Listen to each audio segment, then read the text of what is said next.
Today we're going to talk about a question that people should be asking themselves if they're not already. Does mindfulness really work? It's everywhere in business today. But does it really matter? What difference does it make? And if you don't know, mindfulness is a method of training your attention so that you can bring it where you want and keep it where you want. The data show, first of all, that we are a very distracted culture. 47% of the time, the average American adult reports that he or she is not paying attention to what they're doing. And the way they found this out was the iPhone app rang you at random times and asked you two questions. What are you doing now? What are you thinking about? If those don't match, your mind has wandered. No.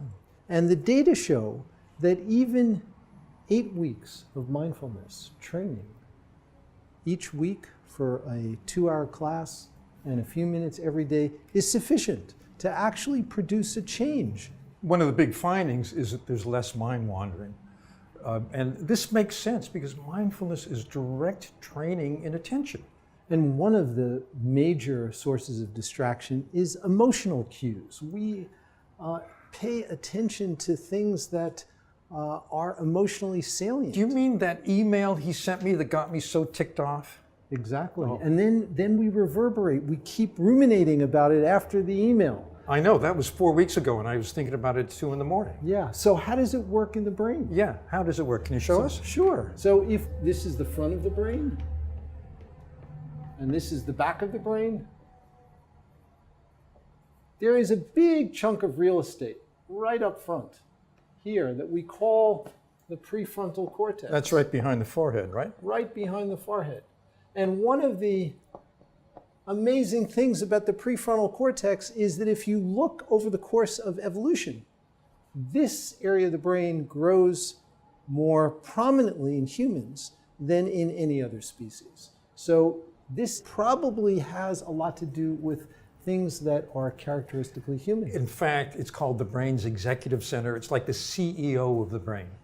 So this area of the brain has important connections to the emotional areas of the brain. We were talking about the source of distraction being emotion in many, many cases, and buried in the middle of the brain, sort of right around here, is a structure that we call the amygdala.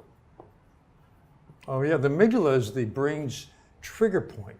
It's like the radar for threat, the fight or flight or freeze response, which are very primitive, but it happens in today's offices all the time. And so there is a direct connection between the prefrontal cortex and the amygdala that we call the uncinate fasciculus. You remember the uncinate fasciculus? I don't think anybody heard of it, but... So this is the connection, and it doesn't matter what it's called, but what we find in the scientific evidence is that when we practice mindfulness for some period of time, it doesn't happen instantaneously, this connection is strengthened.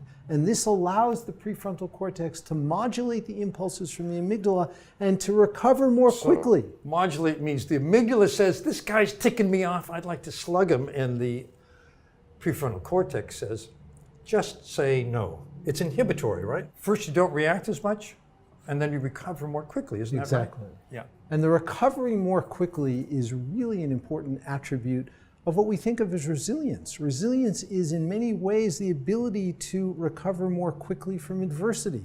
So instead of ruminating about the email that ticked you off for several weeks after the email, you can come back down and recover. That's quickly. Great news. It is great news.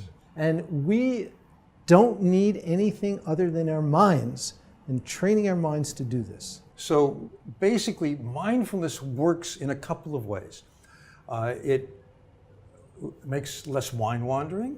It strengthens the prefrontal ability to say no to those, like, I gotta do it, emotional impulse. And it also helps us keep our attention on that one thing that's so important. So in other words, there are a lot of benefits. On the other hand, one of the reasons we wrote this book is there is a lot of hype. Mindfulness doesn't do everything that's been claimed for it. Emotional intelligence abilities, for example, need to be worked on more directly, but can be helped by mindfulness. It does do a lot of good things. We're recommending it, but we're not saying, we don't want to oversell it. Let's be rational about this. Aetna is a great example. They disseminated a program for 1 year, and as part of what they did, they actually collected some very interesting metrics. Now, this was a program where mindfulness was one important piece, but there are other elements as well. It included some physical exercise, some nutritional, diet information. They actually monitored healthcare utilization because this was Aetna and they had all this information on their employees, and they found that on average, the practice of mindfulness and these other strategies that were included in this intervention led to a reduction of $122 per month per employee. And when that adds up with tens of thousands of employees, it's an enormous savings. It's penny wise and pound foolish not to use this. Companies like Aetna have found that there is good ROI from the practice, that this makes sense for a company. So please try it.